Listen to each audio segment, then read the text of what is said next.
Hello and welcome back to the Book Marketing Tips and Author Success Podcast. This is Penny Sansevieri and Amy Cornell, and we are here with Minisode. I love these minisodes, and they're getting such great downloads. So thank you all so much for listening. This episode about Kickstarter campaigns is kind of interesting because both Amy and I have kind of a love-hate relationship with Kickstarter. We get a lot of authors, not a lot, but we get some authors that come to us and say, you know, I'm running a Kickstarter to get my promotion paid for. And while that's admirable, it doesn't always, most Kickstarter campaigns that authors run, I would say the majority of them actually don't. They fail. They don't do really well. But then all of a sudden, there's this guy who ran this Kickstarter campaign, and I forget how much money he got, but it was he got a lot of money under this Kickstarter. I think he got like 41. I mean, it was a lot of money. Wasn't it 40 or 41 million, Amy? 41.7 mil. Is that real? I know, right? Oh my God. See, this is where people get these wild ideas to do Kickstarter campaigns. I know. Holy crud. That's amazing. And we're not here to discourage you from doing, like, if you want to do Kickstarter, that's great. But Amy, what do you think? What was your take when you saw this? What do you think gave this guy such a tremendous boost? Well, obviously I skipped how much money he actually made, and I was still impressed. So that says something right there. When I was scanning through his page and his offerings and things like this. I assume we're talking about this, like most people know what Kickstarter campaigns are. If you don't, go do your research, but it's essentially crowdfunding. And you usually are supposed to offer cool stuff in exchange for people, kind of early adopters, early investors in your plan.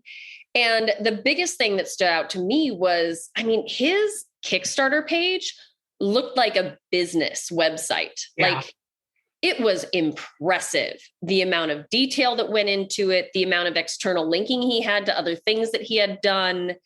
And it wasn't like he was giving away, books. So it's not like he was giving away Ferraris, Right.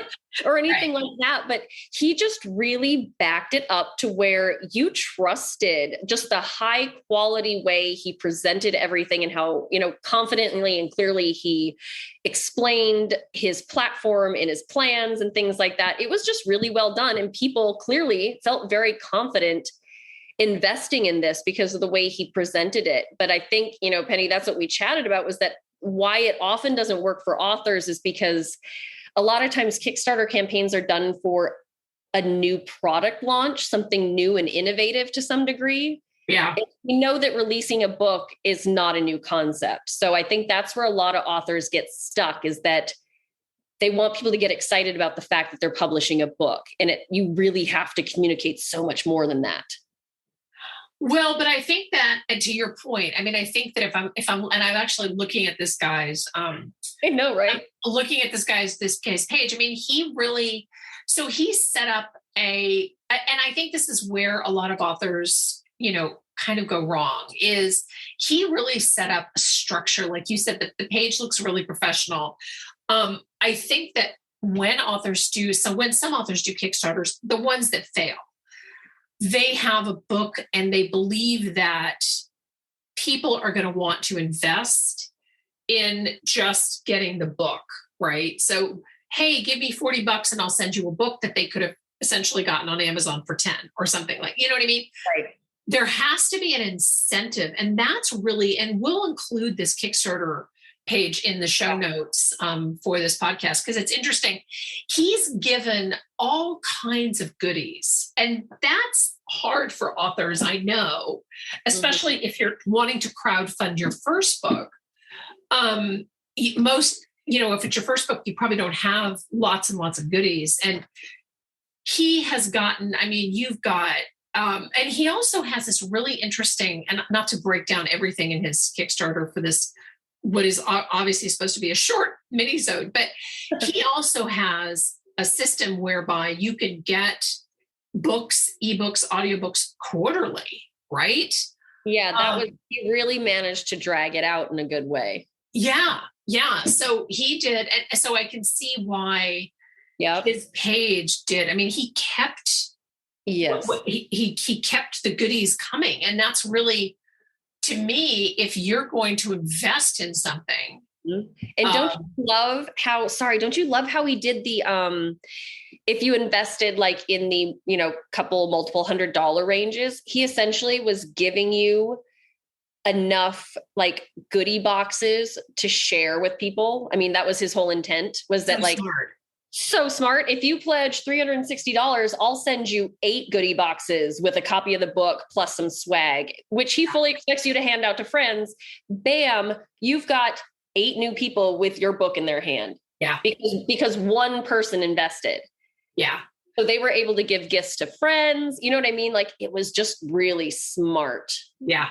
He worked smarter and not harder on this. I mean, he worked very hard to pull this together, but he made sure he was getting such a stellar return for his efforts. Yeah, that's absolutely true. So he did. So I think the lesson here, the takeaway lesson here is that if you're going to do a Kickstarter, if you're going to do any kind of a crowdfunding, you really have to have layers. You have to have different price points, different points of entry, so that you can pull in somebody who has, $20 to spend versus somebody who has, 500 or whatever. Right. And that's where he has a bunch of different layers to his, to his buy-ins. And then he has lots and lots of goodies within each of those, those funding pledges. Right. So, he made it very clear that you were getting so much more than if you're just going to wait for his book to come out. And that's, I think, what really like sets it over the edge, Yeah. To your point, why would you not just wait and get it for $10? Why would I pay $40 to pay for it early and then still wait for it to release? Right. You absolutely have to get when you're thinking through when you're thinking through crowdfunding, you really have to get a reason, especially with books. Now with a product, so, if somebody is kickstarting like a competitor to an Apple Watch or something like that, you're placing your pledge because you're going to be the first person to get that watch or whatever that tchotchke is, right? But with a book, it's a little bit different. You really have to create these layers of goodies and things that they're going to get. And I think that's one of the reasons, because sight unseen, without even having read the book, we can't really sit here and say, well, this guy just wrote a really good book. I'm sure he did, but he created a layered structure to this Kickstarter that just blew the doors. And several places this is not a new conversation. I mean, several places have written about it. He ran this Kickstarter for a month and got almost $42 million. So if that's not incentive to consider a Kickstarter, I don't know what is, but just be careful with it because did we do ourselves any favors by covering this? No, I'm not sure. I know it. Because I hate to say this, like when I talk to an author and they, if I ask them, I said, so when are you launching the book? And they'll say, well, it depends on my Kickstarter and it depends on my crowdfunding. And I'm like, oh. Those are always in the notes in the email Penny sends me after the call. This is a crowdfunding. Let's just wait till the end of the crowdfunding. FYI, Kickstarter campaign. It's like, okay. It's like an internal code language. It's an internal code. I mean, yeah, I think, if you're willing to put in this much work into a crowdfunding campaign, obviously it pays off. You what? I said, obviously it pays off to the tune of $42 million. Obviously it pays off, but you put a boatload of work into this anyway.